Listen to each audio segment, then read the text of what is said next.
We're told that family is everything, that blood runs thicker than water, that those who share your name will guard your heart like treasure.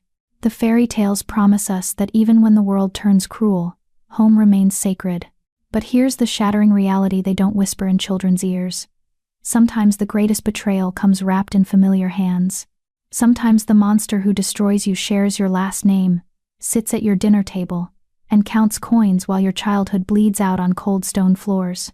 I learned this truth at 8 years old, in a marketplace that smelled of rotting vegetables and desperate dreams, when my uncle's palm closed around 30 pieces of silver, and his eyes never once met mine. They say you can't remember pain from childhood, that the mind mercifully blurs the edges of early trauma into soft, manageable shadows. They're wrong. I remember every detail. The way the morning frost clung to the cobblestones, the merchant's tobacco-stained fingers as he examined my teeth like I was livestock. The sound my uncle made when he counted the coins, a small, satisfied grunt that told me exactly how much my life was worth. Less than a month's rent. Less than his gambling debts. Less than nothing. But this isn't a story about how I was broken. You've heard that story 1,000 times, the innocent child, the cruel world, the descent into darkness. No, this is about something far more dangerous. What happens when the broken learn to forge themselves into blades? When the soul become the sovereign, when the girl who was worth 30 pieces of silver returns as the woman who could buy and sell kingdoms. This is about the price of betrayal, and how compound interest works on vengeance. This is about power, and blood, and the particular kind of justice that only comes when the prey learns to hunt. Chapter 1: The Weight of Silver. The morning my childhood ended, the sky was the color of old bruises. I stood in the central marketplace of Grey Hollow, my hand clutched in my Uncle Silas's calloused grip, watching merchants arrange their wares under canvas canopies that snapped in the bitter wind. At 8 years old, I didn't yet understand the weight of the silence between us. I only knew that Uncle Silas had woken me before dawn, told me to dress in my cleanest clothes, and promised we were going somewhere special. I'd believed him. Children are exquisitely designed for belief. "Stay close, Revna," he muttered, pulling me through the growing crowd. His eyes darted from stall to stall, hunting for something I couldn't name. "And keep your mouth shut. Don't speak unless spoken to." I nodded, my stomach tight with unnamed anxiety. Uncle Silas had taken me in 6 months ago, after the fever took my mother. He wasn't cruel, not exactly. He simply looked at me, the way one might look at broken furniture. Something inherited, burdensome, requiring disposal. My father had disappeared years before I could remember his face. In our world, human men who coupled with shifter women rarely stayed. The shame of producing a human child, a dud, as they called us, was too much for most bloodlines to bear. My mother had loved him anyway, she'd told me once. Love was her particular foolishness. It became mine too, in the end. We stopped at a stall near the eastern edge of the market, where the legitimate merchants gave way to shadier transactions. A man stood there, thick-necked and heavy-jowled, smoking a pipe that filled the air with sweet, cloying smoke. His eyes were small and clever, set deep in a face that had seen every variety of human desperation. "Silas," the man said, his voice like gravel grinding against gravel. "You're late." Had to make sure she was presentable. Uncle Silas's hand tightened on my shoulder, pushing me forward. "Here she is, just like I said." The merchant's gaze slid over me with the same attention he might give a bolt of fabric. He circled slowly, and I felt my skin crawl under the assessment. He gripped my chin, turning my face left and right, checked my teeth, squeezed my upper arm to test the muscle. "She's small," he said. "She's 8. She'll grow." Human? Pure human. Mother was shifter, but the girl's got no wolf in her. Not a drop. Uncle Silas said this with a particular emphasis, the way you might describe an object as thoroughly broken. But she's healthy, strong, good with her hands. Literate. Too, her mother wasted time on books.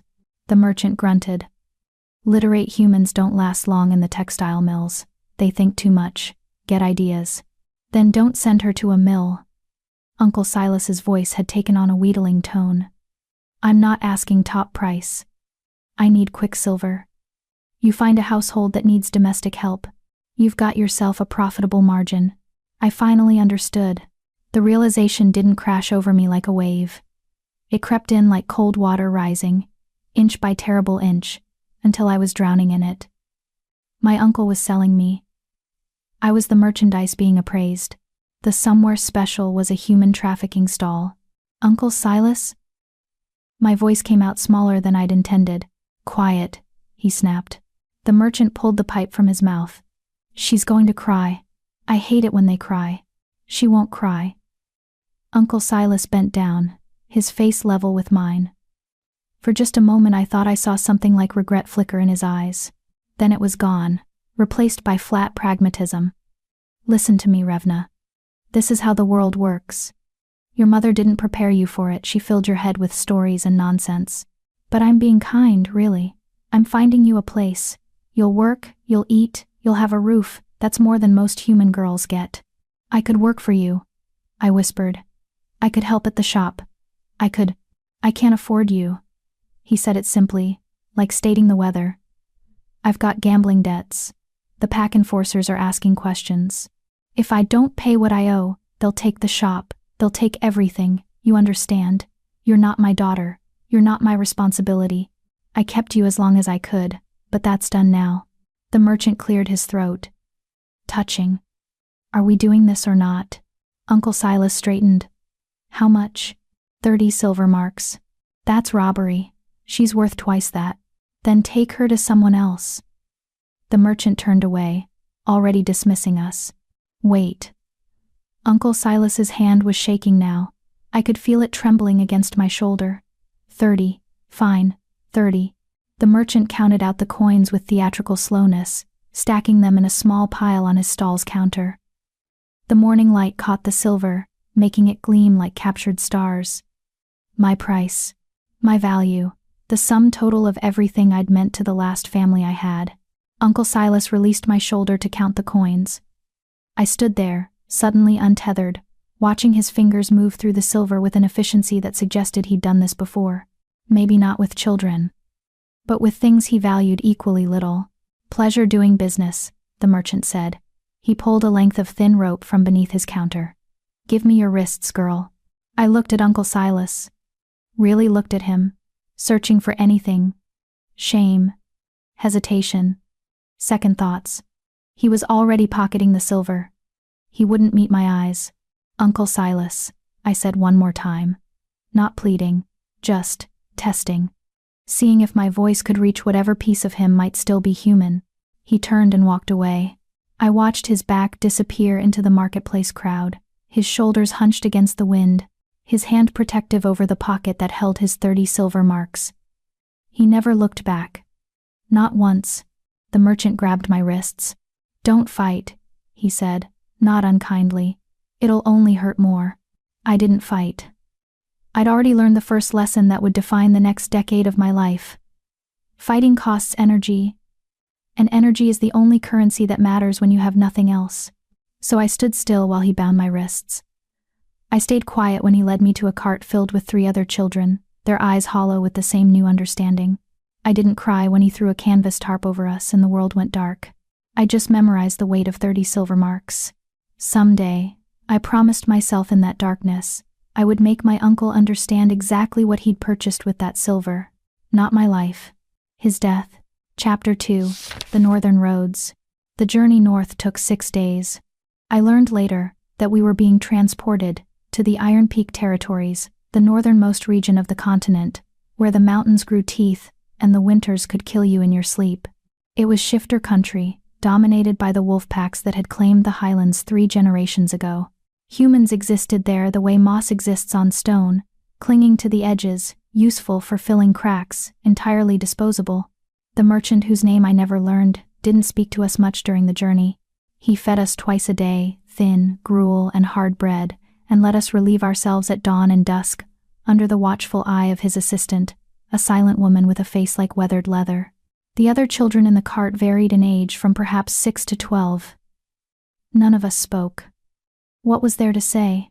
On the 3rd night, one of the younger boys tried to escape. I woke to the sound of running feet and shouting. The merchant's assistant dragged the boy back within minutes. I watched through the gap in the canvas as the merchant beat him methodically, not with rage but with the tired efficiency of someone performing a familiar chore. The boy's screams eventually faded to whimpers. Then silence. "Let that be a lesson," the merchant called out to the rest of us. "North or south, mountain or sea, there's nowhere for human children to run. The packs will find you. They always do. Your scent marks you. Your weakness defines you. The only choice you have is between hard work and harder punishment." He left the boy in the cart with us, bloody and semi-conscious. I tore a strip from my already tattered dress and tried to clean his wounds with water from my rationed cup. He was perhaps 7 years old. His eyes, when they focused on me, held no gratitude, just emptiness. He died on the 4th day. The merchant didn't seem particularly bothered. He wrapped the small body in canvas and left it by the roadside. "The wolves will handle it," he said. Circle of life and all that. Then he climbed back onto his cart and urged the horses forward. That night, I made my second promise. I would survive. Whatever it took. Whoever I had to become. I would not end up as a canvas-wrapped bundle feeding wolves by the roadside. Survival wasn't noble or pretty. But it was the only revenge available to me. We reached Iron Peak City on the evening of the 6th day. Even through my exhaustion and hunger, I felt the weight of the place. The city sprawled across the valley like a sleeping giant. All dark stone and iron gates, with the palace rising from the center like a crown of obsidian spears. Smoke from 1,000 chimneys turned the sunset into something bruised and violent. Everything here was harder, sharper, colder than Grey Hollow. This was a place built by predators. For predators, we humans were just the livestock. The merchant led us through narrow streets that grew progressively dirtier, past rows of cramped buildings where human workers lived in conditions that would shame a stable. We attracted no attention. Bound children being led through the streets were apparently unremarkable in Iron Peak. We stopped finally at a large warehouse near the eastern wall. The merchant's assistant knocked in a specific pattern, and the door opened to reveal a tall, thin woman with silver shot through her dark hair and eyes that calculated value the way butchers calculate meat. "Sienna," the merchant said with a familiarity that suggested frequent business. "I've got a mixed lot this time. 3 for the mills, 1 for domestic service." Sienna's gaze swept over us. Ages 6 to 12, all human, all healthy except, he gestured vaguely at a girl with a twisted foot. "That one's half price. I'll take the 3 for the mills at standard rates. The domestic one, let me see her." The merchant yanked me forward. I stumbled, my bound wrists throwing off my balance, but I managed to stay upright. Sienna circled me just as the merchant had done, but her assessment felt different. More thorough. She was looking for something specific. "How old?" 8. "Literate?" "So I'm told." Sienna gripped my chin, forcing me to meet her eyes. Hers were pale gray, the color of winter ice. "Can you read, girl?" I nodded. "Speak. I asked you a question." "Yes." My voice came out rusty from days of disuse. "I can read. Numbers too?" "Yes." "Useful." She released my chin. "I'll take her. But not for domestic service." The merchant frowned. "She's small for mill work." "Not the mills." Sienna smiled, and it was not a kind expression. "I have a special placement for her. Someone who needs a particular type of assistance." The merchant's eyes lit with interest. "The Blood Countess?" "She prefers Scholar Meredith, but yes. The old woman's been asking for a human child who can read. Something about organizing her research. I've sent her 3 already, but they keep running away or breaking down. This one." She looked at me again, and I saw calculation sharpen in her gaze. "This one has survivor's eyes. She might last." They haggled over price. I stopped listening.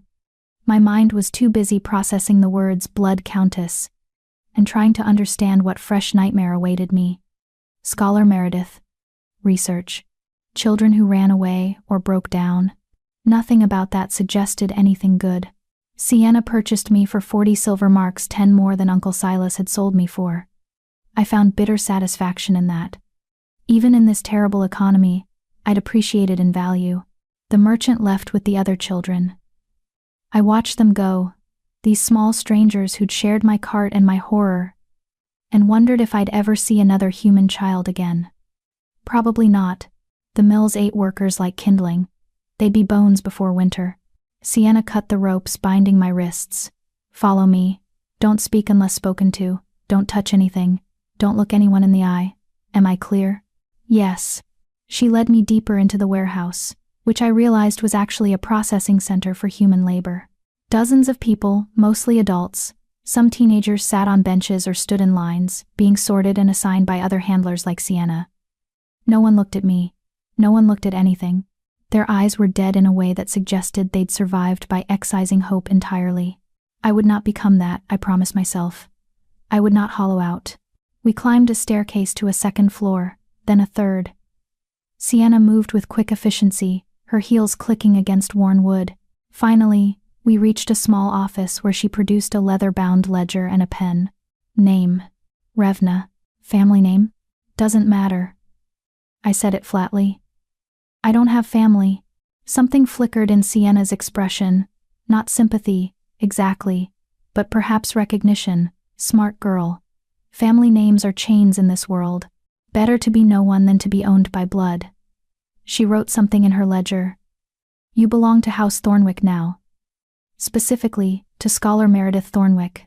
She's old, she's strange, and she has very particular requirements. You'll live in her tower. You'll organize her books, transcribe her notes, and run errands. You'll eat one meal a day. You'll sleep when she allows it. You'll never speak of her work to anyone. If you try to run, the enforcers will find you and return you minus a hand. If you prove useless, she'll send you to the mills. If you prove valuable, you might survive until adulthood. Questions. I had 1,000 questions, but I asked the only one that mattered. What kind of research does she do? Sienna's smile returned, cold and knowing. The kind that keeps little girls awake at night. The kind that makes grown men weep. The kind that might actually matter in this broken world. She closed the ledger with a snap. Welcome to your new life, Revna. Try not to disappoint her. The last 3 girls did, and I hear their screams still echo in the tower sometimes. She said it casually, like mentioning the weather. I felt ice crystallize in my stomach, but I kept my face blank. I'd already learned. Showing fear is showing weakness. Showing weakness is inviting predators. And in this city of wolves, there were predators everywhere. When do I start? I asked. Sienna studied me for a long moment. Now, she finally said, the scholar doesn't sleep much. She'll be expecting you. She led me out of the office and through a series of corridors that connected the warehouse to other buildings. Iron Peak was built like a warren, all interconnected structures and hidden passages. Designed, I realized, so that humans could be moved without being seen. We were the infrastructure, the invisible machinery that kept the city running. Eventually we emerged into open air, a small courtyard surrounded by high walls. On the far side stood a tower, narrow and dark, rising 6 stories into the smoke-stained sky. No lights showed in its windows. It looked less like a place of learning and more like a place where hope went to die. That's the Scholar's Tower, Sienna said. She owns the entire building. No one else is allowed inside except you and whoever she summons. The door locks from the inside. If she doesn't let you out, no one will hear you scream. She pulled a key from her pocket and handed it to me. But she likes readers. And she's been lonely since the last girl threw herself from the roof 3 months ago. So maybe you'll get lucky. I took the key. My hand didn't shake. I wouldn't let it. One more thing, Sienna said, as I started toward the tower. The scholar isn't just anyone. She's blood-bound to the Alpha King himself, sister to his father. Whatever she's doing in that tower, it has royal protection, which means no one will save you if things go wrong.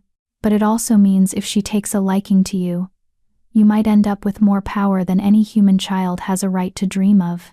The Alpha King, the ruler of all wolf territories, the most dangerous shifter alive, and I was being sent to work for his aunt. I looked up at the dark tower and made my 3rd promise. I would learn everything this scholar Meredith had to teach. I would absorb her knowledge like a sponge absorbs blood, and someday, somehow, I would use that knowledge to become something more than a child sold for 30 silver marks. I would become dangerous. I walked across the courtyard alone, my thin dress offering no protection against the evening wind. The tower door opened at the turn of my key with a groan that sounded like a throat being slit. Darkness waited inside, absolute and hungry. I stepped through the door. Behind me, I heard Sienna laugh softly. Then the courtyard gate clanged shut, and I was alone with whatever horrors the Blood Countess Scholar Meredith Thornwick had waiting in the dark. The door closed behind me, with a finality that sounded like a coffin lid. "Welcome home," something whispered in the shadows. I'd survive this. I'd survive everything, and then I'd make them all pay. Chapter 3: The Scholar's Gift. The tower's interior smelled of old paper, dried herbs, and something else, something metallic and sharp that made my nose wrinkle. Blood, I realized.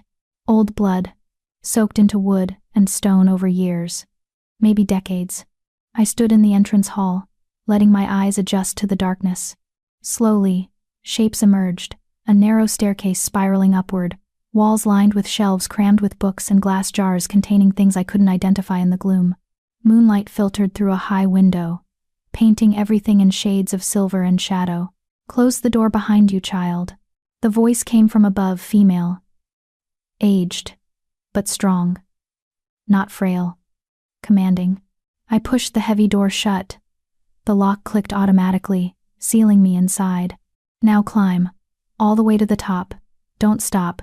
Don't touch anything. Don't waste my time being frightened." I found the staircase and began to climb. Each floor I passed revealed more of the scholar's world. One level devoted entirely to books, another to laboratory equipment that gleamed with sinister purpose, another to what looked like medical instruments laid out with surgical precision. Everywhere, there were jars, hundreds of them, containing preserved specimens. Hearts, eyes, things I couldn't name, things I didn't want to name. By the time I reached the 6th floor, my legs burned, and my breath came in short gasps. A single door stood open, firelight spilling from within. Enter. The room was part laboratory, part library, part living space. Books covered every available surface, stacked in towers that defied gravity. A massive fireplace dominated one wall, its flames casting dancing shadows across tables laden with open texts, surgical tools, and sketches of anatomical diagrams that made my stomach clench. In the center of this controlled chaos sat a woman. Scholar Meredith Thornwick was perhaps 70, her face a landscape of deep lines and sharp angles. Her hair, pure white, hung in a long braid over one shoulder. But it was her eyes that captured attention.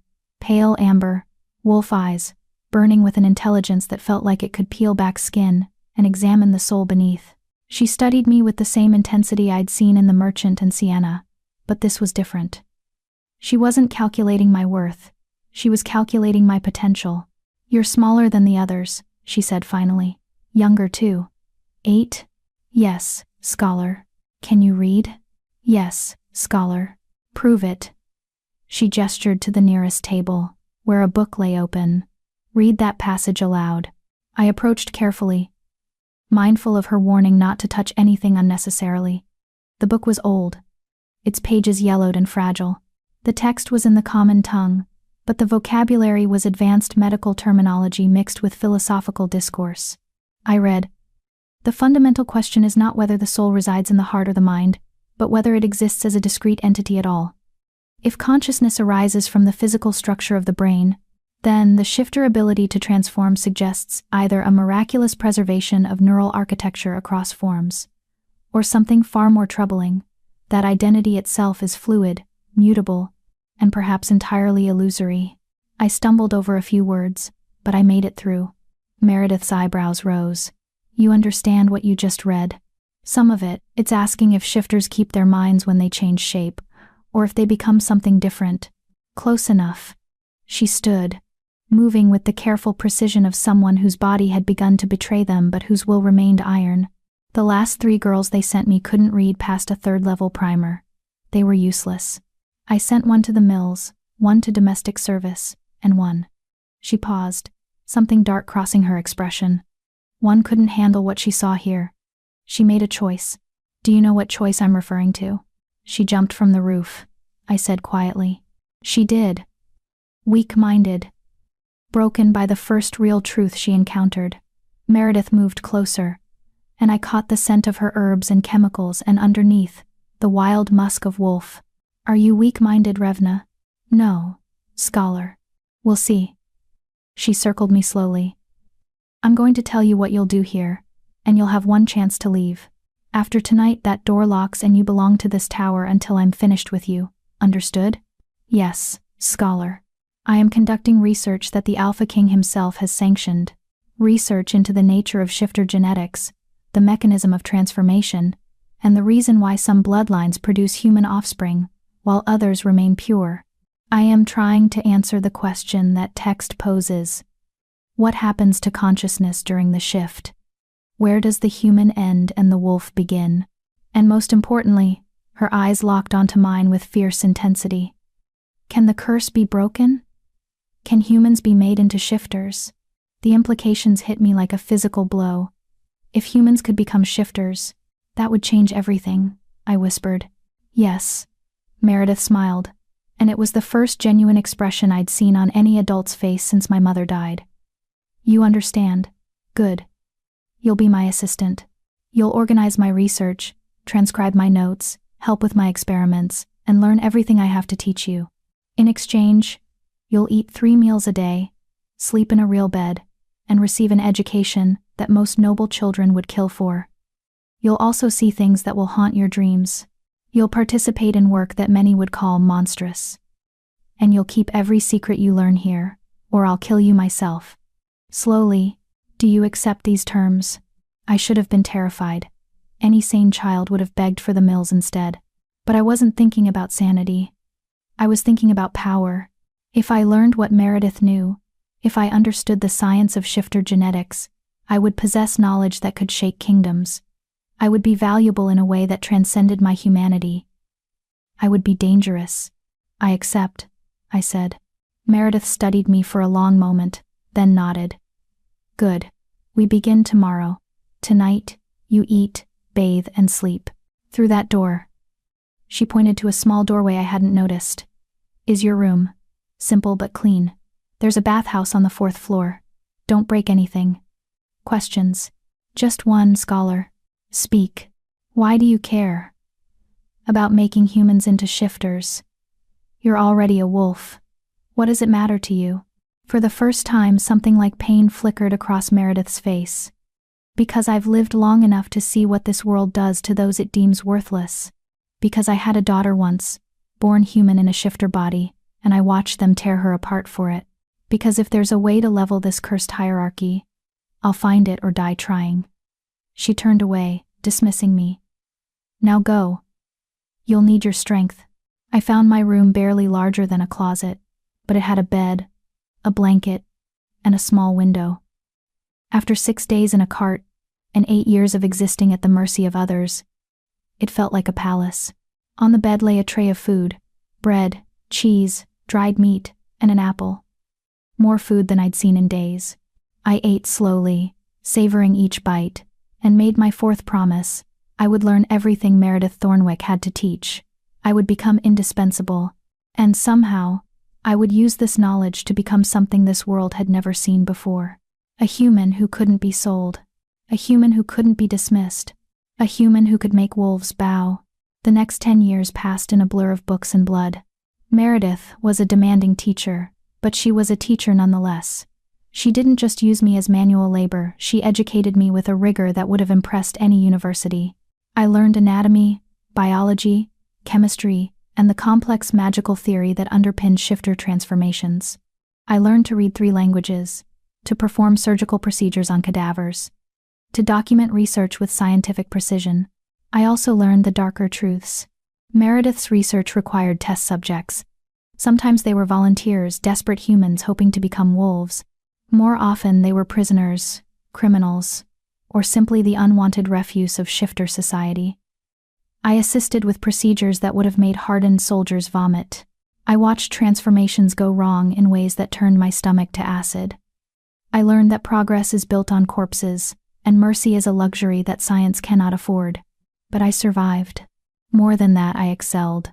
By 14, I was conducting basic experiments on my own. By 16, I was developing theories that made Meredith's eyes light with excitement. By 18, I had become something unprecedented, a human scholar in a shifter world, possessing knowledge that made me valuable even to the wolves who sneered at my lack of transformation. Meredith aged during those years. The fire in her eyes remained, but her body grew frail, her movements slower. She refused to acknowledge her mortality, working through pain and exhaustion with the stubbornness of someone who knew her time was running short. "You're not finished," I told her one evening when I was 17. She'd collapsed over her desk, too weak to continue transcribing. "No," she agreed, her voice thin. "But you will be." "What do you mean?" She looked at me with those wolf eyes, now clouded with age. "All my research, all my notes, all my theories, they're yours now. You're the only one who understands the work. The only one who can continue it. Promise me, Revna. Promise me you'll finish what I started." "I promise," I said without hesitation. She died 6 months later, in her sleep, her hand still clutching a pen. I found her in the morning and felt nothing. No grief. No relief. Just the cold understanding that I was alone again. But this time I was armed with knowledge that made me powerful. The tower became mine. Meredith had arranged it in her will, a document that shocked the legal authorities but which the Alpha King himself had countersigned years ago. A human couldn't inherit property, they argued. But this human could, because she possessed something the crown valued: the accumulated research of the kingdom's greatest scientific mind. I was 18 years old, legally free, and possessed of knowledge that made me dangerous. And then, one winter morning, everything changed. A messenger arrived at my tower with a summons sealed with the royal crest. The Alpha King requested my presence. Immediately. Chapter 4. The Beast in the Throne Room. The royal palace was a monument to predator supremacy. I walked through its corridors flanked by 2 stone-faced guards, my worn boots clicking against marble floors inlaid with gold. Everywhere I looked, I saw wealth that could feed Greyhollow for a decade. Tapestries depicting wolf hunts, sculptures of famous alpha warriors, chandeliers dripping with crystals that caught the light and threw it back like captured stars. I'd spent 10 years in a tower, learning to dissect the mechanism of shifter power. Now, I was walking into its beating heart. The guards stopped before massive double doors carved with scenes of wolves bringing down prey. One knocked 3 sharp raps that echoed like gunshots. "Enter," came a voice from within. Deep. Commanding. Wrapped in the kind of authority that doesn't ask, it takes. The doors swung open. The throne room was cavernous, designed to make visitors feel small. Columns rose like stone trees, their capitals carved into snarling wolf heads. The ceiling disappeared into shadow, and at the far end, elevated on a dais of black marble, sat the throne itself, not ornate, but brutal. Functional. A seat of power, not beauty. On it sat the Alpha King. I'd heard descriptions of Damien Thornwick my entire life. The Bloodless King, they called him, because he'd taken the throne at 19 by challenging his father and killing him without spilling a drop of blood, just a perfectly placed strike that stopped the heart. The Wolfborn, because his transformation was said to be so complete that no trace of humanity remained when he shifted. The Merciless, because his justice was swift, absolute, and terrifying. But no description had prepared me for the reality of him. He was perhaps 30 now, though age was difficult to gauge in shifters. He sat with the casual confidence of someone who'd never questioned his right to rule. Dark hair fell to his shoulders, partially obscuring a face that was all hard angles and sharp edges, handsome the way a knife is handsome, beautiful in its capacity for damage. His eyes were amber, like Meredith's had been, but where hers had burned with intellectual fire, his burned with something closer to barely leashed violence. He wore simple black, no crown, no ornamentation. He didn't need it. Power radiated from him like heat from a forge. "Revna," he said. And my name in his mouth sounded like both acknowledgement and threat. Meredith's human. I bowed, not too deep, not too shallow. Meredith had taught me that showing too much deference invited contempt, but showing too little invited punishment. "Your Majesty, you may rise." I straightened and found him studying me with the same intensity Meredith had shown during our first meeting. But where she'd been looking for potential, he was looking for weakness, calculating, assessing whether I was useful or disposable. "My aunt spoke highly of you in her final letters," he continued. said you had a mind sharper than most of my advisors, that you understood her research better than she did in some areas, that you were the only one capable of continuing her work. Scholar Meredith was generous in her assessment. She was never generous. She was precise. He stood, and I fought the urge to step back, even without shifting. His presence was overwhelming. He descended the dais with predatory grace, which means if she said you were valuable, you are. The question is, valuable enough to keep alive? The threat hung in the air between us, crystal clear. I possess 10 years of research that no one else has seen, I said, keeping my voice steady. Scholar Meredith's notes are written in a cipher that only I can decode. Her experiments are documented in a format that requires understanding both the scientific method and the theoretical framework she developed. Without me, everything she learned dies with her. Then perhaps I should simply take what you know. He stopped directly in front of me, close enough that I had to tilt my head back to meet his eyes. There are ways to extract information from unwilling subjects. Painful ways, thorough ways. You could. I refused to look away. But knowledge tortured from someone is knowledge corrupted. You'd get fragments, not understanding. Data, not insight. Scholar Meredith spent 50 years on this research. Do you really want to trust the extraction to someone who'll have me screaming within an hour? Something flickered in his expression, amusement, maybe, or respect. You're not afraid. I'm terrified, I corrected. But I've spent 10 years in a tower full of horrors learning to think through my fear. It's the only reason I'm still alive. He laughed, a short, sharp bark of sound that held no humor. Meredith trained you well. She always did prefer students who bit back.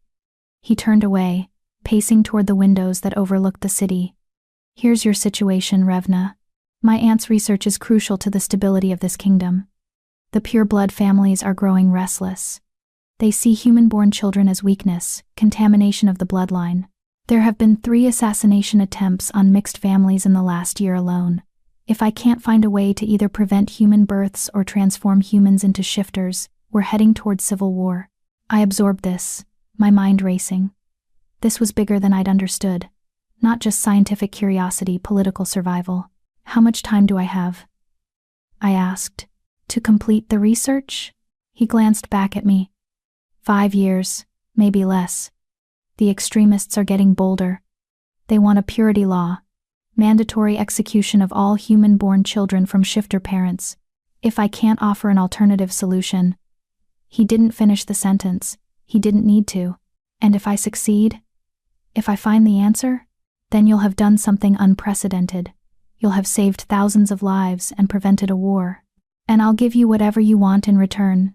He said it casually, but I heard the weight behind the words. A promise from the Alpha King was binding, enforced by magic older than the kingdom itself. Anything?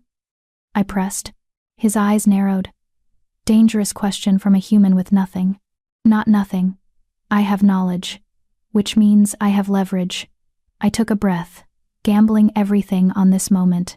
I want full autonomy over the research. No interference, no oversight. I want funding for equipment and materials. I want legal protection. No one touches me or the tower without your explicit permission. And I want a promise. When I'm finished, win or fail, I walk away free. No ownership, no servitude, no debt. You're negotiating with me? He sounded incredulous. Yes. For a long moment, he just stared at me. Then that dangerous smile returned. Meredith chose well. Fine, you have your terms. But understand this, Revna, if you fail, those same terms work against you. No interference means no one stops me when I decide you're no longer useful. No oversight means no one sees what happens in that tower. And if you walk away free, it will be because you've earned it by delivering results, not before. Understood. He extended his hand. We have an accord. I hesitated. In shifter culture, a handshake wasn't just agreement. It was a binding contract, enforced by alpha dominance. If I touched him, I'd feel the full weight of his power, the suffocating pressure of his authority. It would hurt, but it would also make the contract unbreakable. I gripped his hand. The pain was immediate and overwhelming. It felt like touching lightning, like every nerve in my body igniting at once. His alpha dominance crashed over me like a wave, trying to force me to my knees, to submit, to acknowledge my place as prey before predator. I felt my legs shaking, my vision blurring, but I didn't let go. And I didn't bow. I stared into those amber eyes and thought about 30 silver marks, about a tower full of corpses, about 10 years of surviving in a world that wanted me dead. I thought about every indignity, every dismissal, every moment I'd been treated as less than human, and I held on. When he finally released my hand, I stumbled but stayed upright. My palm was red, already bruising. It would hurt for days. Interesting, he murmured. Most humans collapse after 5 seconds of that. You lasted nearly 30. I've had practice enduring pain, I said through gritted teeth. Clearly. He turned back toward his throne. You're dismissed. My steward will arrange for funding and materials. I expect monthly progress reports. And Revna? He glanced back over his shoulder. Don't disappoint me. I'm not as patient as my aunt was. I bowed and turned to leave, my hand throbbing, my heart hammering.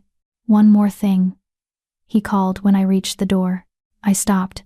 Welcome to the game, little human. Try not to die too quickly. It's been a long time since anyone entertained me this much. I returned to my tower with my mind spinning and my hand aching.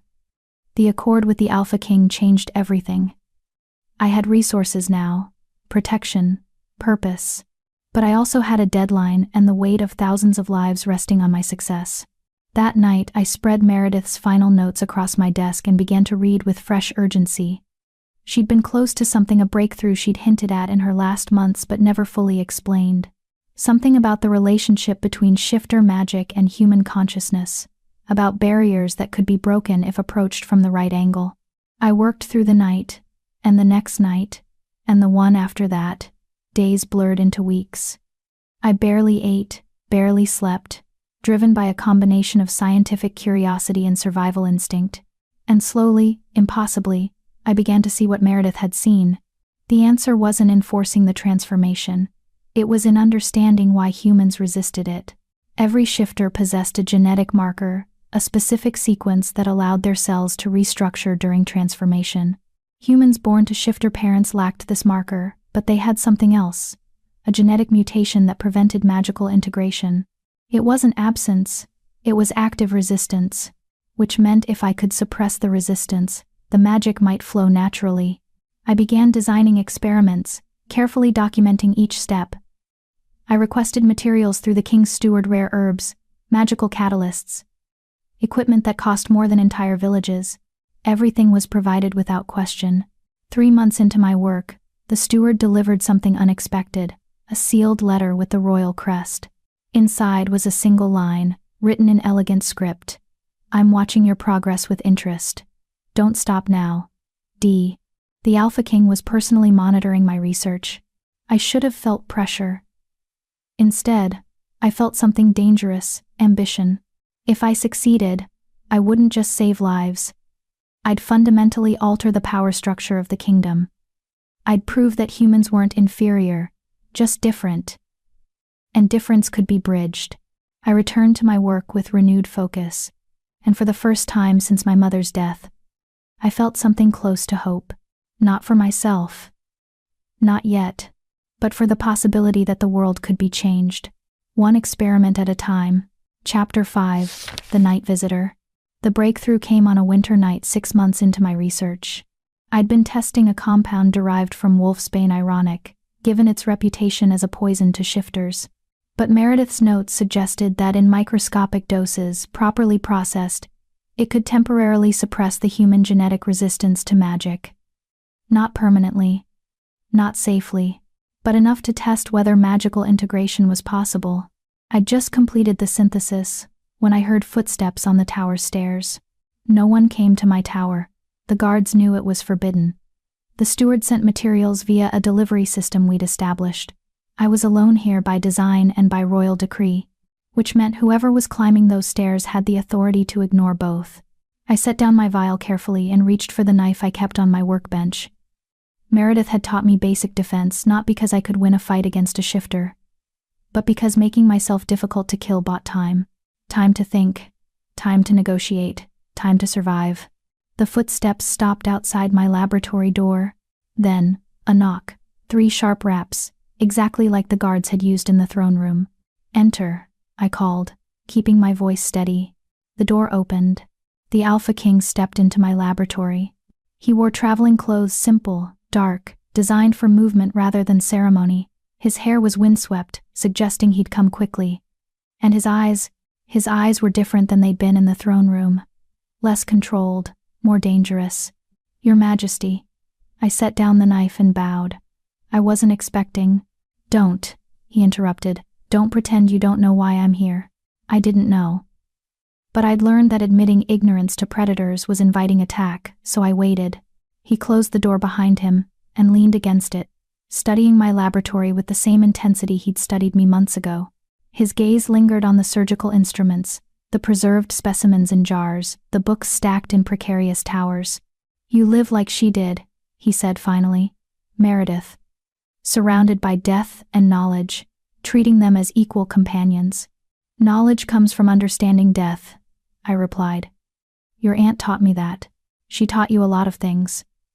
He moved deeper into the room, and I noticed he was careful not to touch anything, respectful of the work, even as his presence dominated the space. "Your last report was intriguing. You claim you've isolated the genetic resistance mechanism." "I have.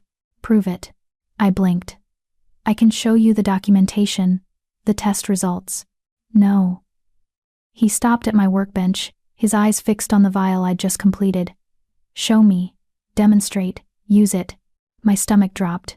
"You want me to test it? On a subject?" "On me." The words hung in the air like a death sentence. "That's insane," I said before I could stop myself. "The compound is untested on living subjects. It could kill you. It could trigger an allergic reaction, cause neural damage, disrupt your ability to shift, all of which would prove whether your theory is sound." He picked up the vial, holding it to the light. The amber liquid inside caught the firelight, glowing like captured sunset.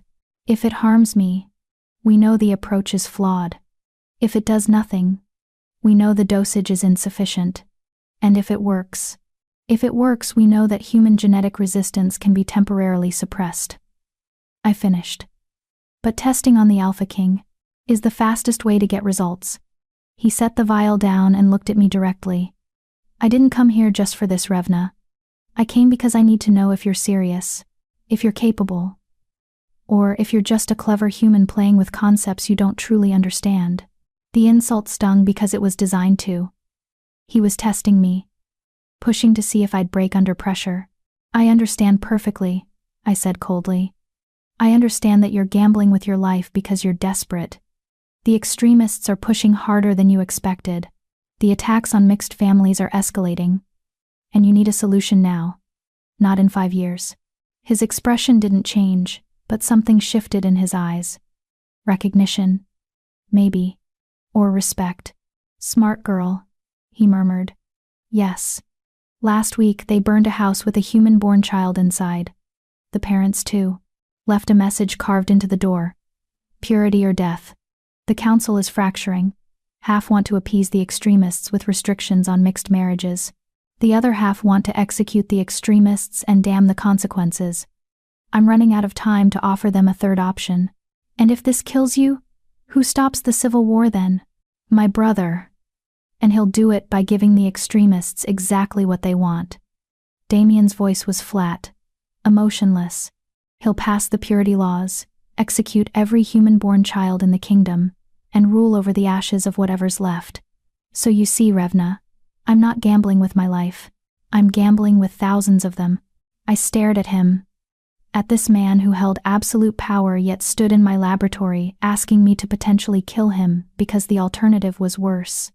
There was a kind of terrible nobility in it, or maybe just desperation dressed up as courage. "If I do this," I said slowly, "I need your word that you won't retaliate if something goes wrong, that you'll let the research continue with another subject. You have it. And I need you to understand that this is preliminary. Even if it works, it only proves concept, not application. Translating this to permanent transformation will take years of additional research." "I understand." I took a breath. my mind racing through calculations. The dosage would need to be adjusted for his body mass. The delivery method mattered. Injection would be faster but riskier. Oral would be slower but more controllable. And I'd need to monitor his vital signs throughout, ready to intervene if— "Stop thinking and start doing," Damien said. "I can see your mind working, trust it." I met his eyes and saw something unexpected there. Trust. Not in me. Exactly. But in the research. In Meredith's work. In the possibility that knowledge could save them, where violence had failed. "Sit," I instructed, gesturing to the chair I used for detailed work. "And don't move unless I tell you to." He obeyed without argument, and I felt a strange shift in our dynamic. Here in my laboratory, I was the authority. He was the subject. The power imbalance inverted, at least temporarily. I prepared the dosage with shaking hands, not from fear, but from the weight of what I was about to do. If this worked, everything changed. If it failed, don't think about failure, I told myself. Think about the science. I drew the compound into a syringe, measured twice, then approached him. "This goes into your upper arm. You'll feel immediate warmth, possibly discomfort. If you experience sharp pain, difficulty breathing, or visual distortion, tell me immediately.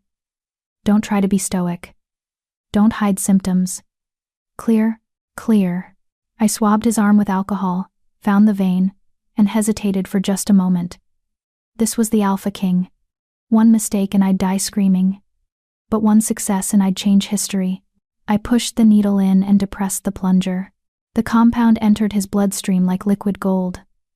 I watched his face for reaction, counting seconds in my head. 5, 10, 15. His eyes widened. "What do you feel?" I asked, my hand already reaching for the antidote I'd prepared just in case. "Heat," he said, his voice strained. "Like fire in my veins. And something else. Something. My wolf. I can feel him differently. Like there's less separation." My heart hammered. "That's the resistance suppression. Your human consciousness and your wolf consciousness are integrating more fully than usual. It should pass in." "No." He gripped the chair arms, his knuckles white. "It's not passing. It's growing. Revna. I can feel." His body convulsed. I lunged for the antidote, but he caught my wrist with inhuman speed. His eyes had shifted fully to wolf gold, but his face remained human. A hybrid state I'd never seen before. "Don't," he growled, his voice layered with harmonics that shouldn't be possible in human form. "I need to feel this. I need to understand," he screamed. Not in pain. In transformation. But it wasn't a normal shift. Those were instant, smooth, a practice magic honed over lifetimes. This was something else. Something raw and primal and wrong. His bones cracked audibly. His skin rippled. Fur sprouted and receded in waves, like his body couldn't decide what it wanted to be. I watched in horror and fascination as the Alpha King underwent a transformation that shouldn't be possible, caught between forms, trapped in a state of becoming that defied every principle of shifter magic I'd learned. And then, just as suddenly as it began, it stopped. He collapsed forward, gasping, sweat pouring down his face. When he looked up at me, his eyes were still wolf gold, but his face was human, mostly human. There were traces of the beast in the sharpness of his features, the elongation of his canines. "What did you do to me?" he whispered. "I suppressed your genetic resistance," I said, my scientific mind already analyzing what I'd witnessed. "But you don't have human genetics, you're pure shifter, which means the compound did something different. It broke down the barriers between your forms, made them permeable." "I felt everything," he said, still breathing hard. "The wolf's instincts without losing human thought, the human's reasoning without losing wolf senses. I was both, completely both. That shouldn't be possible, but it is." He stood, unsteady but determined, and gripped my shoulders. His hands were shaking. "Do you understand what this means? If shifters can access both forms simultaneously, if we can think with human minds while using wolf strength, the tactical applications would be unprecedented," I finished. Soldiers who could strategize and fight with equal facility. Leaders who could tap into predator instincts without losing rational judgment. But Damien, I used his name without thinking, too excited by the implications to remember protocol. This was an accident. I don't know how to replicate it. I don't know how long it lasts or what the side effects. He kissed me. It wasn't gentle. It wasn't romantic. It was pure adrenaline and victory and the raw thrill of discovery. His mouth claimed mine with the same certainty he'd claimed the throne, absolutely, without question, without mercy. For a heartbeat, I froze. Then I kissed him back. Because I'd spent 10 years isolated in a tower with only corpses and books for company. Because I was 18 and alive, and I'd just accomplished something impossible.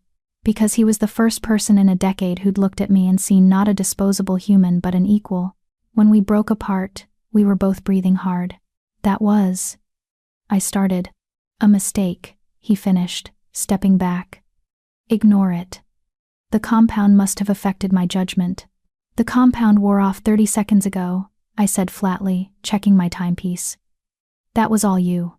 He stared at me, something dangerous flickering in those hybrid eyes. Then he laughed, really laughed. Not the sharp bark from the throne room but genuine amusement. Meredith was right, he said. You are the most dangerous human in the kingdom. Because I'm smart? Because you're honest. He moved toward the door, his movements already steadier. Continue your research. Focus on replicating what just happened. If we can train soldiers to access hybrid form, we won't need to solve the human-born problem. We'll be too powerful for the extremists to challenge. That's not a solution, I argued. That's just a bigger threat. You'll still have human children being killed. He paused at the door. Then work faster, and find both answers. You have 4 years now, not 5. And Revna? He glanced back. Tell no one about tonight. What happened here stays between us. Why? Because if the council knows I'm experimenting on myself, they'll see weakness. And if the extremists know I'm trying to empower humans, they'll accelerate their plans. This research and you only survive if they remain secret. He left before I could respond. I stood alone in my laboratory, my lips still tingling from that impossible kiss, my mind racing with implications and possibilities and dangers. The Alpha King had kissed me. The Alpha King had trusted me with his life. The Alpha King had just given me the keys to power that could reshape the kingdom. And somewhere in the back of my mind, a voice whispered, "This is how you make them pay. This is how you become more than the girl sold for 30 silver marks." I returned to my workbench and began documenting everything that had happened, my hand steady, my purpose crystallized. I would solve this. I would find the answer that saved human children and empowered the kingdom. And in doing so, I would become untouchable. The game had changed tonight. Now I just needed to learn how to play it. Chapter 6. The Price of Secrets. Damien returned 3 more times over the next 2 months. Always at night. Always unannounced. Always with that same intensity that made the air in my laboratory feel charged with electricity. We never spoke about the kiss. But something had shifted between us. A recognition, perhaps, or an understanding that we were bound together now by secrets that could destroy us both. He became my primary test subject, enduring each new compound variation with a stoicism that bordered on recklessness. I became his confidant, listening to the political pressures mounting against him as the extremists grew bolder. "They killed another child yesterday," he told me one night, his voice flat as he sat in my laboratory chair. 5 years old, mixed family. The parents tried to hide her, but someone informed. They dragged her into the street and executed her in front of witnesses. My hands stilled on the vial I was preparing. "Did you catch them?" "Yes.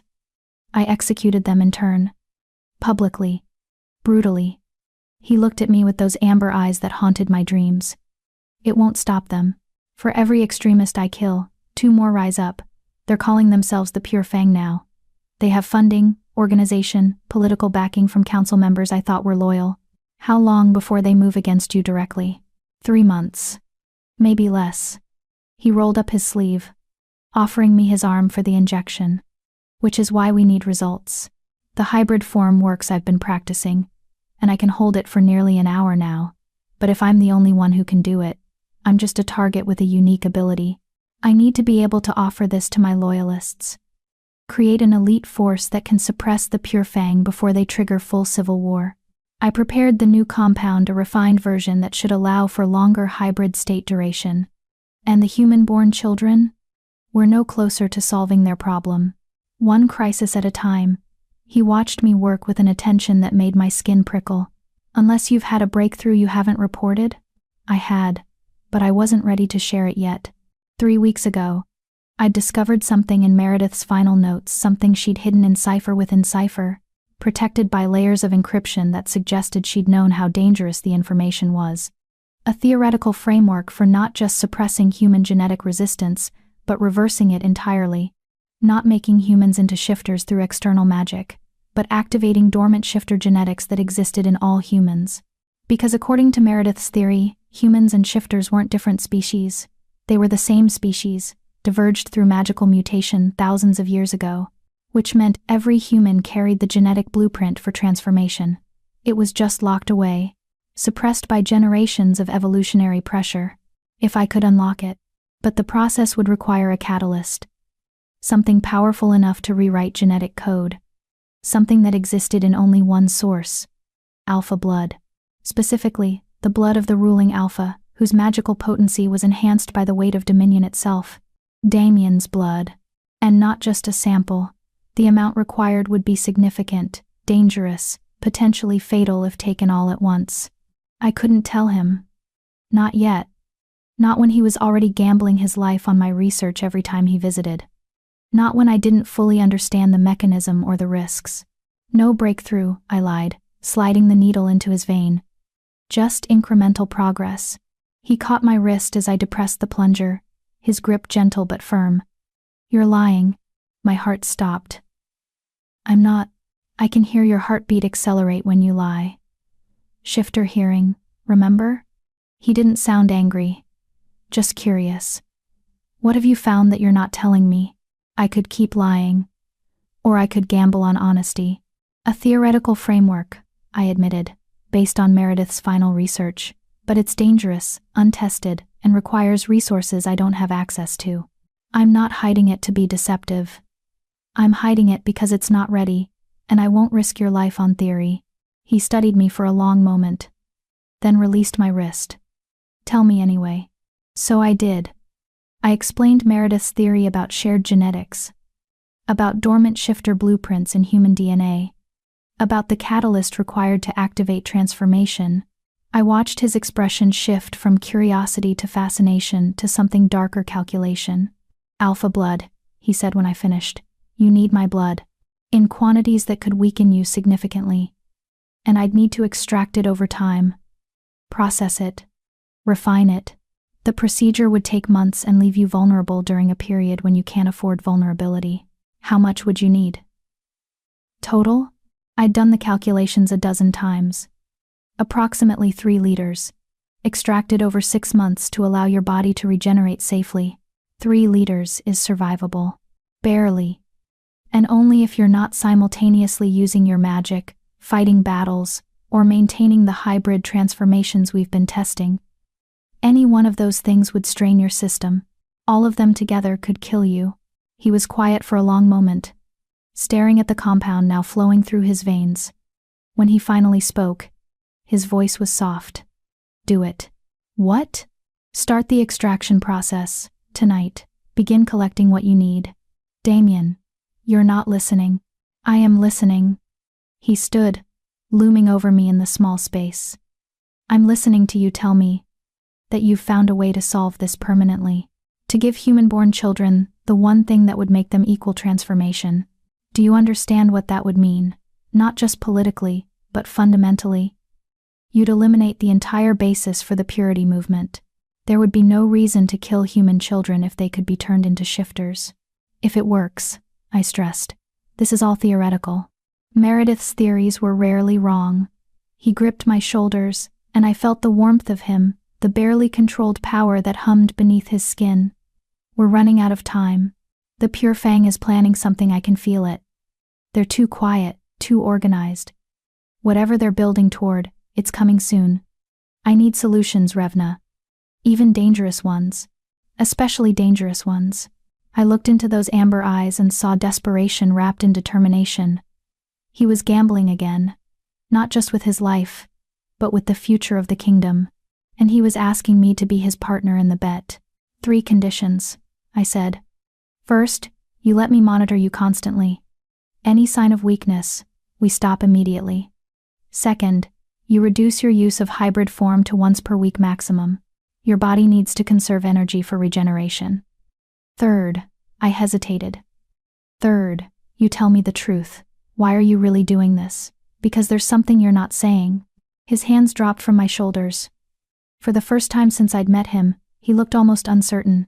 Because I'm tired, he said finally. Tired of ruling through fear. Tired of watching children die for circumstances they didn't choose. Tired of being the bloodless king, the merciless, the monster they whisper about. If your research works, if we can offer transformation to human-born children, I can be something else. Something better. A king who solved the problem, instead of just suppressing it.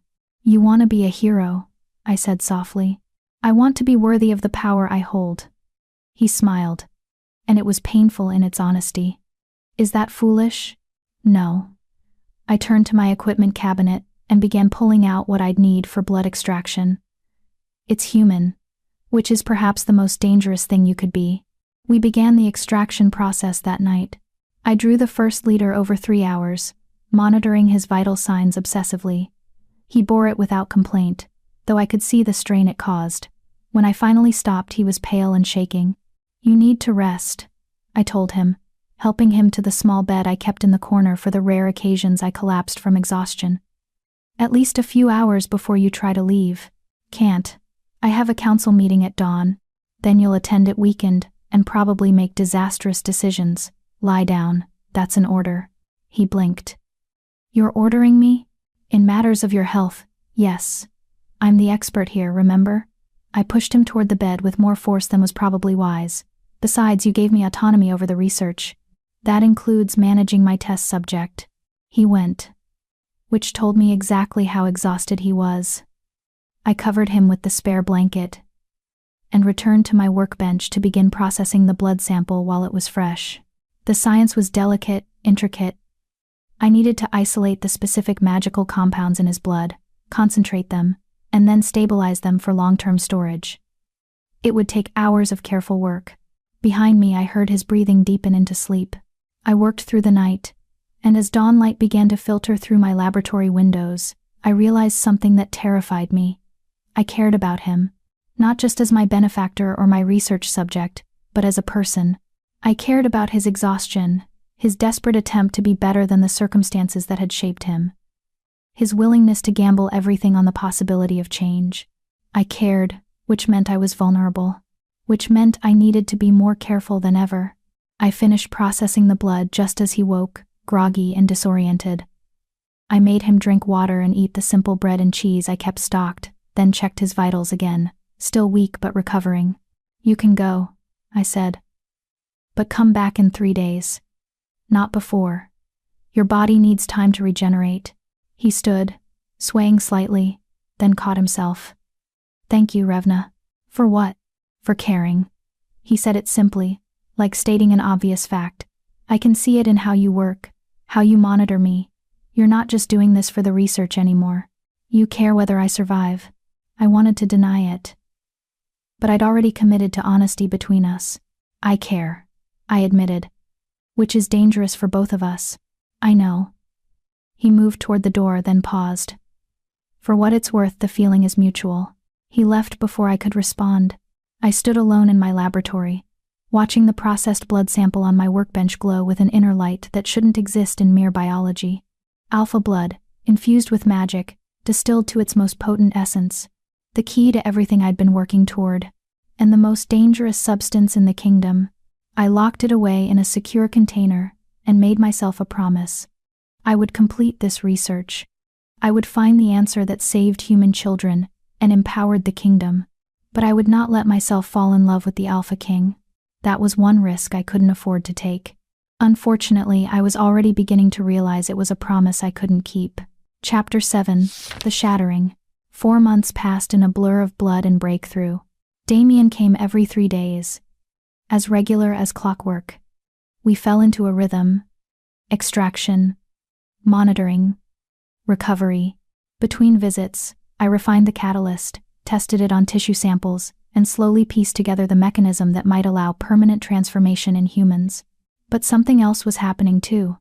Something I hadn't planned for and couldn't control.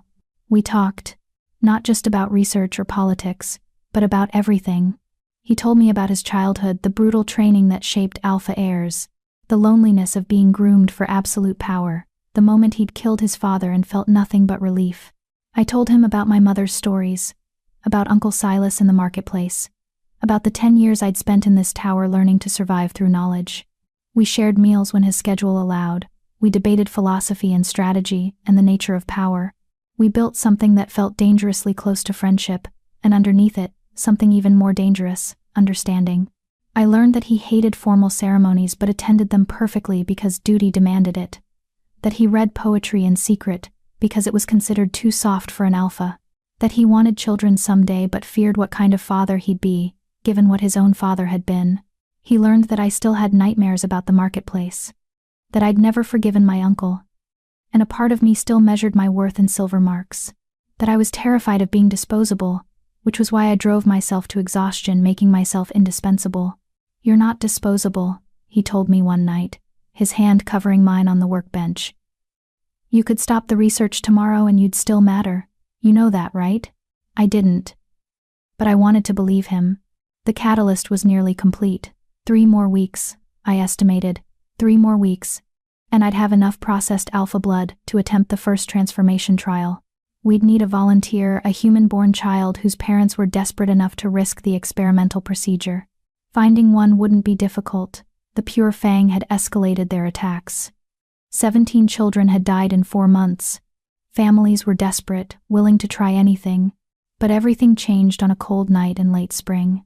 Damien arrived at my tower later than usual, and I knew immediately something was wrong. His movements were too sharp, his eyes too bright. The hybrid state he'd been practicing, he was caught in it without meaning to be, his control slipping. "What happened?" I asked, reaching for him instinctively. He caught my hands, gripping them hard enough to hurt. "They're moving. The Pure Fang. Tomorrow night, they're planning a coordinated attack on every mixed family in the capital. 50 homes. Over 100 children." My blood went cold. "How do you know?" "I have spies in their organization. One got word to me an hour ago." His voice was ragged, strained. "I'm mobilizing every loyal soldier I have. We'll protect the families, kill anyone who attacks. But Revna, this is it. This is the breaking point. After tomorrow, there's no going back. Either I crush the Pure Fang completely, or they trigger the civil war. Then we need the catalyst ready now. If you can offer transformation to the children they're targeting, there's no time." He released my hands and began pacing like a caged wolf. "The catalyst won't be ready for weeks. The procedure itself takes days. We can't save them that way." "Then what?" "I need you to create something else." He stopped, turning to face me with desperate intensity. "A weapon. Something that will give my soldiers an advantage. The hybrid form is useful, but it's not enough. I need them stronger, faster, more lethal. I need them to be able to face Pure Fang extremists and win decisively. You want me to weaponize the research?" I said it flatly, feeling something cold settle in my stomach. "I want you to help me protect innocent children from being slaughtered." He moved closer, his presence overwhelming in the small space. "Please, Revna. I know this isn't what we planned. I know it corrupts the work. But if I lose tomorrow, if the Pure Fang succeeds, everything we've built dies with those children. The catalyst, the transformation research, the hope for change. All of it ends." He was right. I knew he was right. But something about this felt wrong, like we were crossing a line we couldn't uncross. "What exactly are you asking for?" "A combat enhancement. Something my soldiers can take that will push them into hybrid form faster. Hold it longer. Increase their strength and speed. Even temporary. Even if it causes damage afterward. I just need them strong enough to win tomorrow night."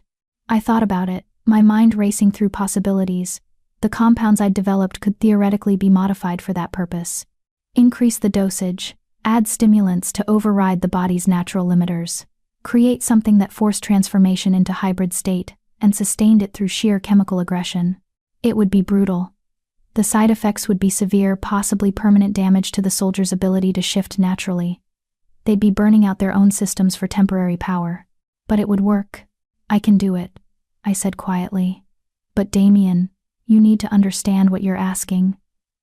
The soldiers who take this, they'll be trading long-term health for short-term power.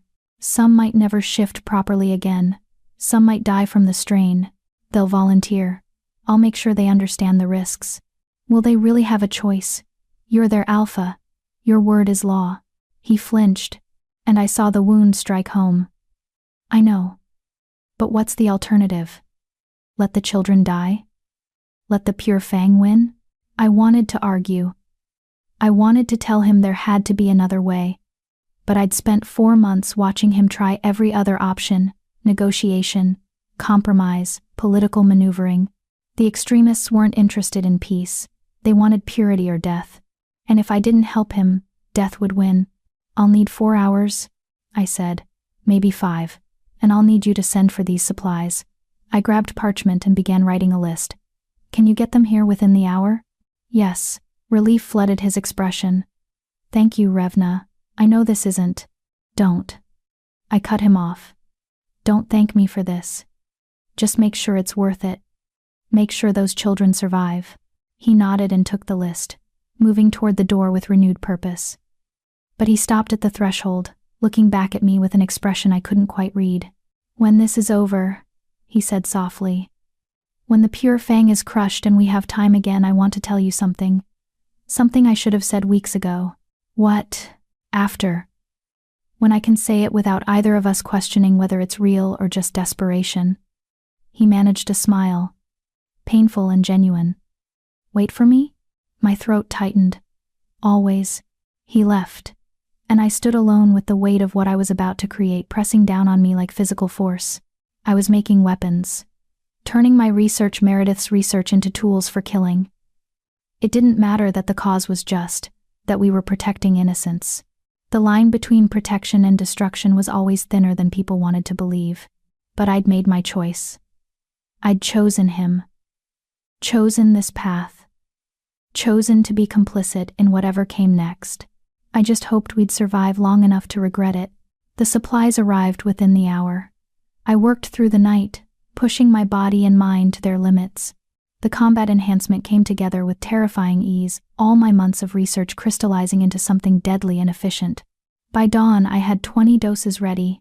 20 syringes filled with liquid that glowed faintly amber, packed with enough concentrated magic and chemical aggression to turn ordinary soldiers into temporary monsters. Damien returned as the sun crested the horizon. He looked haggard. Like he hadn't slept. Probably hadn't. It's ready, I told him, gesturing to the case containing the syringes. 1 dose per soldier.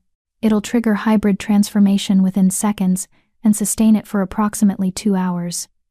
After that, they'll crash hard. Keep them under medical supervision for at least 24 hours post-combat.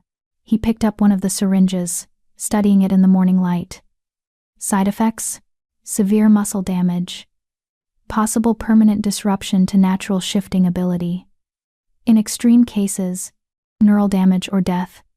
I made myself say it clearly, clinically. They need to know the cost. They will. He carefully placed the syringe back in the case. I'm using it too. 1 of these doses. What? No. I grabbed his arm. You've been weakened by the blood extractions. Your system can't handle. I'm their alpha. I lead from the front. Or I don't deserve to lead at all. His voice was firm. Final. Besides, someone needs to test it in actual combat. Might as well be me. Damien. He pulled me against him suddenly, crushing me in an embrace that drove the breath from my lungs. I felt his heart hammering against my chest, felt the tremor in his muscles that he was trying to hide. If I don't come back, he whispered against my hair. Finish the research. Complete the catalyst. Offer it to my brother. He's not as bad as I make him sound. Give him the weapon he needs to end this cleanly. You're coming back, I said fiercely, gripping his shirt. You're taking that enhancement, you're protecting those children, And you're coming back here to tell me whatever it is you've been too scared to say. He pulled back enough to look at me, and I saw fear in his eyes for the first time since I'd met him. Not fear of death. Fear of something else. I love you, he said. That's what I was going to wait to tell you. But I'm realizing I might not get another chance. So I'm saying it now. I love you, Revna. Your mind, your courage, your refusal to be anything less than exactly who you are. I love you, and I'm terrified that I've doomed us both by admitting it. The world seemed to stop. The Alpha King loved me. The most powerful shifter in the kingdom loved a human girl who'd been sold for 30 silver marks. You're an idiot, I whispered. A brilliant, reckless, impossible idiot. Is that a yes? That's an I love you too. Now go save those children so we can figure out what the hell we're doing together. He kissed me then, deep and desperate, and utterly without reservation. A kiss that tasted like goodbye and promise and terror all mixed together. When he pulled away, he was smiling. Wait for me. I already said I would. He took the case of syringes and left. I stood at my window and watched him cross the courtyard, his shoulders squared with determination, carrying weapons I'd made into a battle that would determine everything. And I prayed to gods I'd stopped believing in that he'd survive, that we'd both survive. That love, impossible, dangerous love, would be enough. Chapter 8. Blood and Choice. The battle lasted 12 hours. I received no word throughout the day. No messengers, no updates, nothing but the distant sounds of chaos drifting across the city. Screams, howls, the clash of steel and magic. I paced my laboratory like a caged animal, unable to work, unable to think about anything except whether Damien was alive or dead. By evening, smoke darkened the sky. The smell of burning buildings carried on the wind. I'd nearly decided to violate his orders and leave the tower to search for information when I heard footsteps on the stairs. Heavy, uneven footsteps. Someone injured. I grabbed my medical supplies and rushed to the door. Damien stumbled through, and my heart stopped. He was covered in blood, his own and others. His clothes were shredded. Deep gashes carved through his chest and arms. Still bleeding despite his shifter healing. His eyes were wild, still caught partially in hybrid form, the amber too bright and too feral. The children? I asked, already pulling him toward my workbench. Safe. All of them. His voice was hoarse, shredded from hours of combat. We killed 47 Pure Fang extremists. Lost 6 of my own soldiers. The rest. He winced as I began cleaning his wounds. The rest will recover, eventually. And you? How much damage did the enhancement cause? Enough. He caught my hand, forcing me to meet his eyes. Revna, we won. The families are safe. The Pure Fang is broken. Their leadership is dead. Their followers scattered. It worked. Your research worked. I should have felt triumph. Relief. Something positive. Instead, I felt hollow. At what cost? I asked quietly, cataloging his injuries. You're barely standing. Your healing is compromised. These wounds should have closed by now. How many soldiers are permanently damaged? How many will never shift properly again? 14. Out of 20. He said it flatly. And I heard the guilt beneath the words. 14 good soldiers who volunteered to protect innocent children and paid with their ability to transform naturally. They're effectively human now. Revna, human, in a world that will see them as broken, as lessers. The weight of that settled on both of us. 14 lives fundamentally altered by my creation. 14 people who'd trusted their alpha and paid the price. I'm sorry, I whispered. Don't be. They knew the risks. They chose it anyway. He stood, swaying slightly. And they saved 100 lives. That's the mathematics of war. Sometimes there are no good choices, only less terrible ones. I finished bandaging what I could, though most of his wounds needed time more than treatment. He'd survive, but recovery would take days, maybe weeks. The council is calling an emergency session tomorrow, he continued. With the Pure Fang leadership dead, the moderates are gaining ground. I'm going to propose a comprehensive solution. Offer transformation to all human-born children using your catalyst. Make it voluntary. Funded by the Crown. Available to any family that wants it. End the entire basis for the purity argument. My hands stilled. The catalyst isn't ready. It will be. Soon. And we need to move while we have political momentum. He gripped my shoulders, his intensity returning despite his exhaustion. This is our chance, Revna, to change everything. To make sure no more children die because of circumstances they didn't choose. And the soldiers who were damaged? What happens to them? I'll take care of them. Pensions, honors, positions that don't require combat. They sacrificed for the kingdom will provide for them. His voice softened. I promise. I wanted to believe him. But I'd seen too much of how the world worked to trust promises, even from him. There's something else, he said, and I heard hesitation in his voice. The council. They're going to demand accountability. They know I used experimental enhancements in combat. They're going to want to know where they came from, who created them, how much I knew about the risks. Understanding crashed over me like cold water. They're going to want me. Yes. Tomorrow, when I present at the council session, I need you there, as my scientific advisor, as the expert who developed the research that saved those children and the enhancement that won the battle. As my... He stopped, struggling with words. As my partner in this, your partner in weapons development, I said bitterly. That's what I am now. That's what you're making me. No. He pulled me closer, his voice fierce. You're the woman who found a way to give powerless children power. Who solved a problem that's plagued this kingdom for generations. Who stood beside me when no one else would. That's what you are. That's what I'm asking the council to see. And if they don't, if they decide I'm dangerous, what then? He didn't answer immediately. He didn't need to. We both knew what happened to dangerous humans in a shifter kingdom. Then I'll protect you, he said finally. Even if it costs me the throne. Even if it costs me everything, I'll protect you. I looked at him, this man who'd walked into my laboratory months ago as my king and somehow become so much more.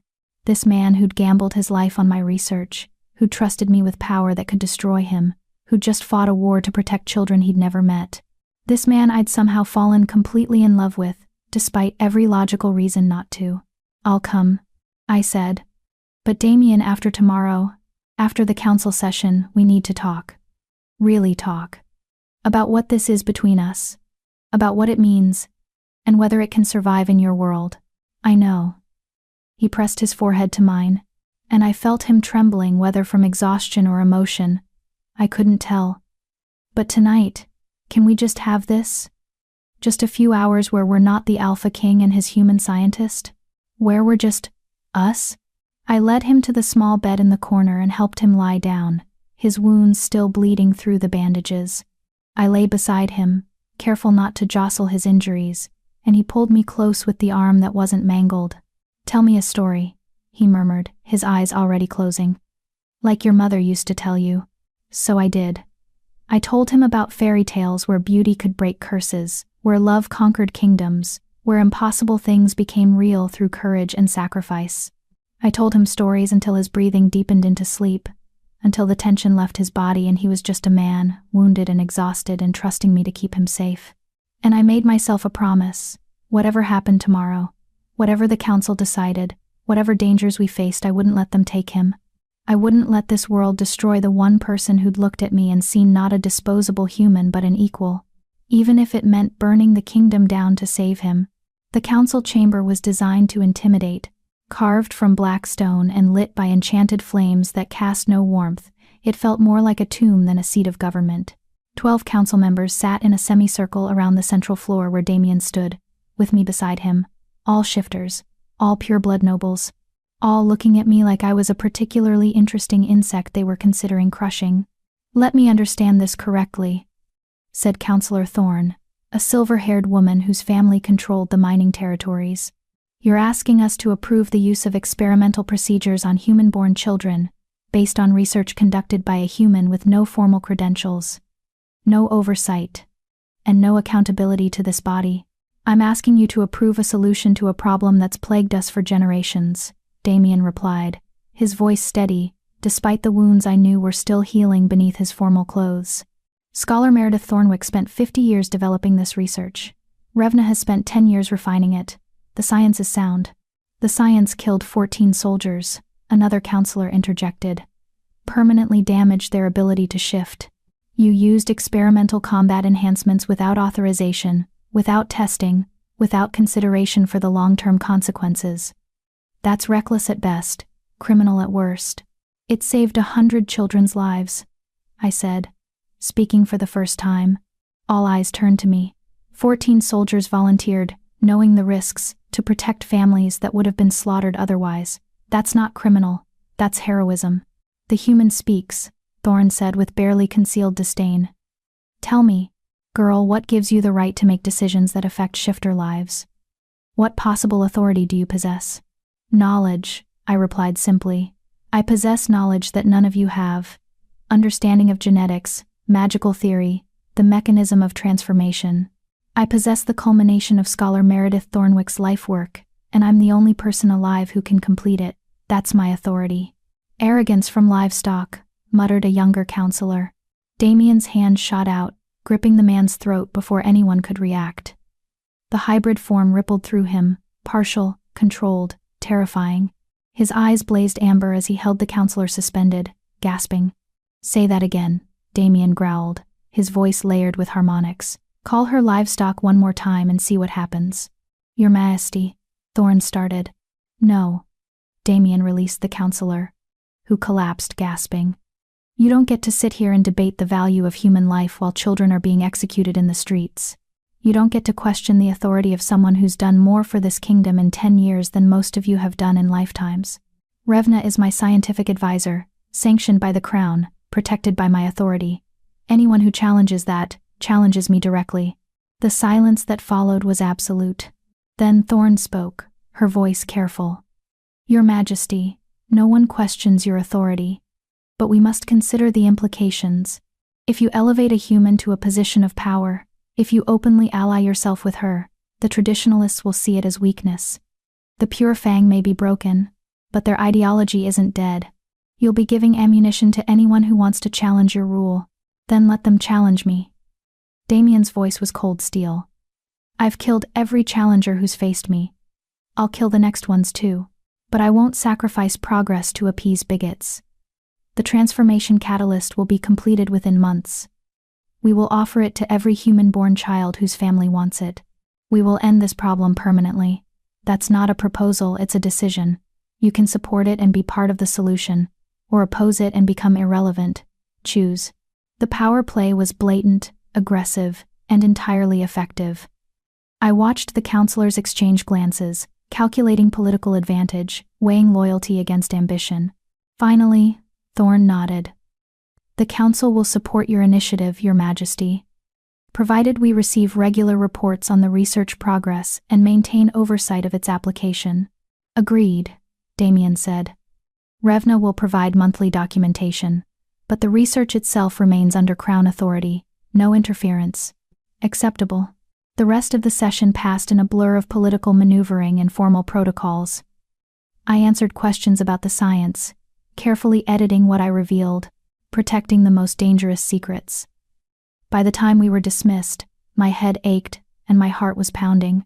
We walked from the council chamber in silence, surrounded by guards but utterly alone in our shared understanding of what had just happened. Damien had openly claimed me as his, not just his scientist or his advisor, but his ally, his partner. In a world where humans were property and shifters were rulers, he'd elevated me to a position that made us equals in the eyes of the law. It was revolutionary. It was dangerous. It was exactly what I'd needed. When we reached the corridor outside my tower, he dismissed the guards with a gesture. We stood alone in the evening shadows, and I could see exhaustion and pain written across his features. Are you sure about this? I asked quietly. About claiming me so publicly? You've made me a target now. Made yourself vulnerable by association. I know. He reached out, cupping my face with surprising gentleness. But I'm tired of hiding what matters. I'm tired of pretending that power means isolation. You've given me more in 6 months than most people receive in a lifetime partnership, understanding, something close to hope. I won't hide that. I won't diminish it by keeping it secret, even if it costs you. Even then. He leaned down, pressing his forehead to mine. Besides, I think we're past the point of protecting each other by staying apart. We're bound now, Revna. For better or worse. Probably worse, I murmured, but I was smiling. Definitely worse. He kissed me, soft and slow and tender. But I'll take worse with you over better with anyone else.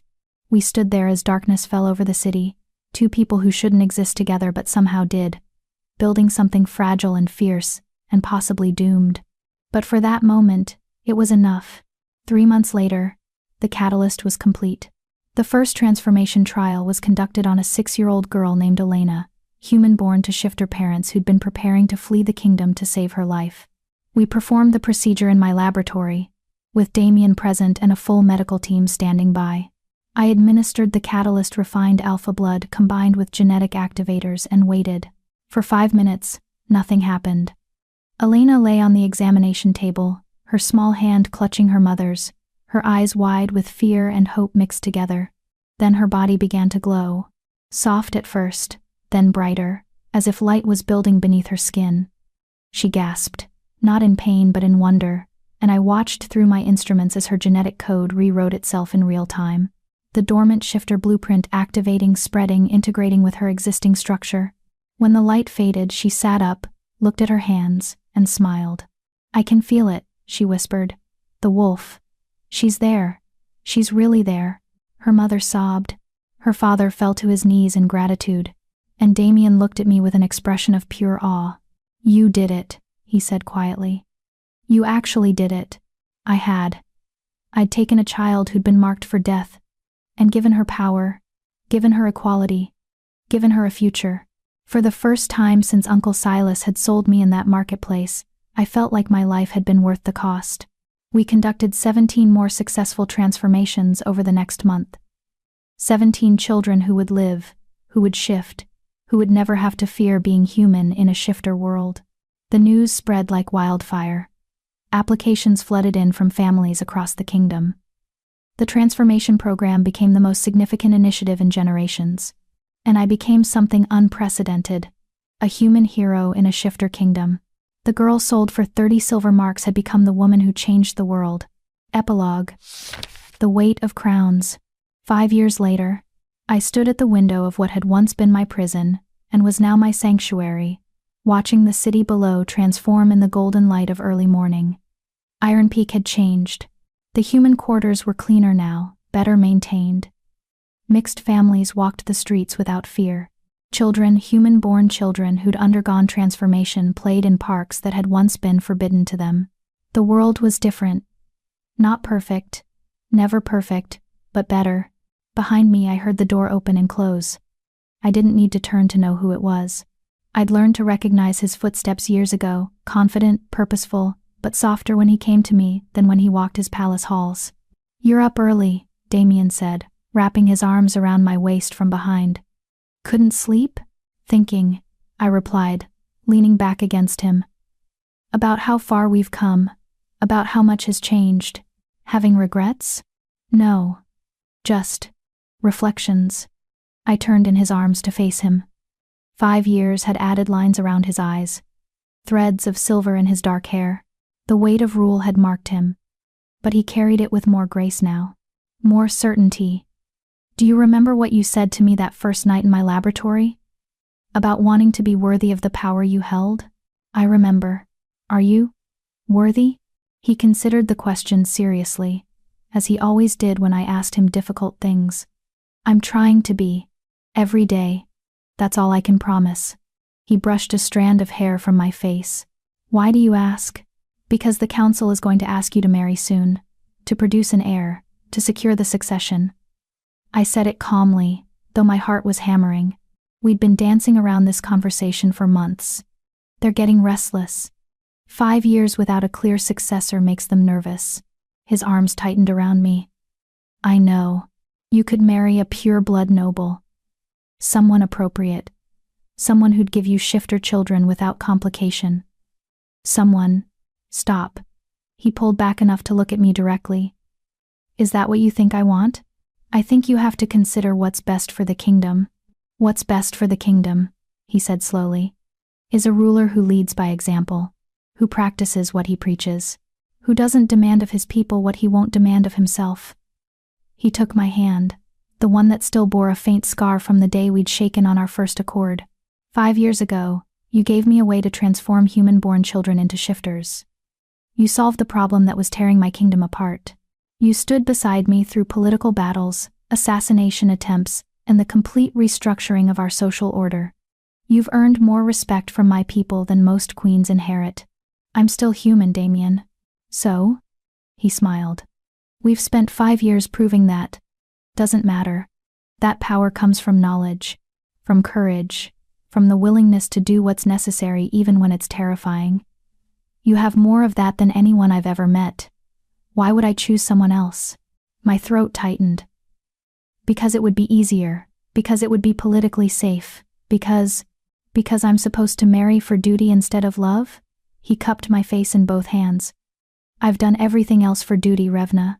I've killed for it, bled for it, sacrificed pieces of my soul for it. But this, I'm choosing for myself. If you'll have me.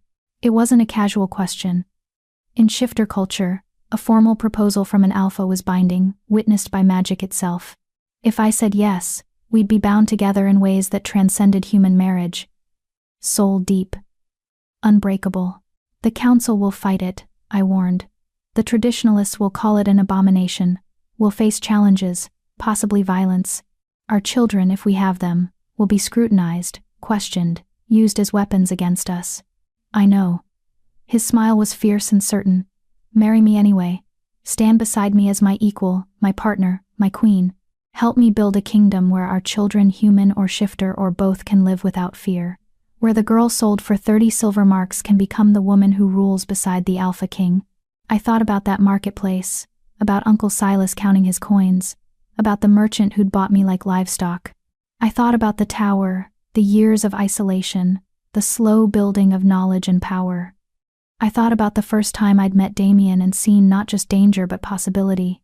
And I thought about the promise I'd made to myself as a child. That I would survive, and then I would make them all pay. I had survived. I'd done more than survive, I'd thrived. And the payment I'd extracted wasn't revenge. It was this. Becoming someone who mattered, someone who couldn't be sold or dismissed, or treated as disposable. Yes, I said. I'll marry you. He kissed me then, deep and claiming, and I felt the magic of his acceptance settle over us like a blessing, binding us together in ways that would last until death and possibly beyond. When we broke apart, both breathing hard, he pressed something into my hand. A small velvet box. Inside was a ring not ornate, but elegant. A band of silver wrapped around a single perfect diamond. Simple, beautiful, exactly right. It was my mother's, he said quietly. The only thing of hers I kept. She was human too, did you know that? Human who married my father for political alliance and gave him shifter sons anyway. She died when I was young, but I remember her telling me that being human didn't mean being weak. It meant being adaptable, resilient, capable of surviving anything. He slipped the ring onto my finger. I think she would have liked you. I looked at the ring, at this man who'd gone from my captor to my collaborator to my partner, and felt something like peace settle in my chest. What happens now? I asked. Now. He pulled me close again. Now, we face the council together. We announce our engagement. We weather whatever political storm follows. We continue the transformation program, expand it to other territories. We build the kingdom we want to live in, one decision at a time. He paused. And eventually, when you're ready, we have children who'll grow up in a world where their value isn't determined by whether they can shift. That sounds exhausting. It will be, he grinned. But we've handled worse. Remember that first night? When I nearly collapsed from the blood extraction, and you ordered me to rest. You were a terrible patient. I still am. But you've had 5 years of practice managing me. His expression softened. Thank you, Revna, for surviving, for becoming who you are, for choosing this life when you could have chosen safety. Safety is overrated, I replied. Besides, I learned something in that tower during all those years alone. What? That the most dangerous thing a person can do is choose to matter, to refuse to be invisible, to demand that the world acknowledge their existence. I looked at the city below, at the evidence of everything we'd built together. I chose to matter, and I'll spend the rest of my life making sure every human child in this kingdom knows they can make the same choice. The wedding was held 3 months later, in the great hall of the palace, attended by nobles and commoners alike. The council had protested, as predicted. Several traditional families had boycotted the ceremony. There had been 2 assassination attempts in the weeks leading up to it. We'd survived them all. When Damien placed the crown on my head, not a queen's crown inherited through blood, but one newly forged for a new kind of ruler, I thought about Uncle Silas. Wondered if he was still alive, still gambling, still selling whatever he could for silver marks. I hoped he heard about this. Hoped he understood that the child he'd sold for 30 pieces of silver had become a queen, that the disposable niece he'd traded away now ruled over territories he'd never even seen. I hoped it hurt. But more than that, I hoped he faded into irrelevance. Because revenge, I'd learned, wasn't about making your enemies suffer. It was about making yourself matter so completely that they became footnotes in your story instead of authors of it. That night, as Damien and I stood on the balcony overlooking the city, our city now, he asked me what I was thinking. About stories, I said. About how they begin and how they end. About how we're told that fairy tales are about princesses being rescued by princes, but really they're about people saving themselves and each other in equal measure. And what's our story? He asked. I looked at my husband, my partner, my king, at the man who'd been dangerous enough to kill for his throne but gentle enough to trust a human girl with his life, at the person who'd helped me transform from victim to survivor to something more powerful than either. Ours, I said, is about 2 people who refused to accept the world as it was and decided to build something better. Who chose each other when it was politically stupid and personally dangerous. Who learned that power isn't about dominance, it's about partnership. I like that story, he murmured. Good, I replied. Because we're only at the beginning. We have a kingdom to transform, children to raise, and a legacy to build. The hardest work is still ahead. Together, always together. We stood there as night fell over Iron Peak. 2 people who'd been shaped by trauma and violence and loss, who'd found each other in the darkness, and built something that blazed like fire against the sky. The girl sold for 30 silver marks had become a queen, and her story, our story, was just beginning.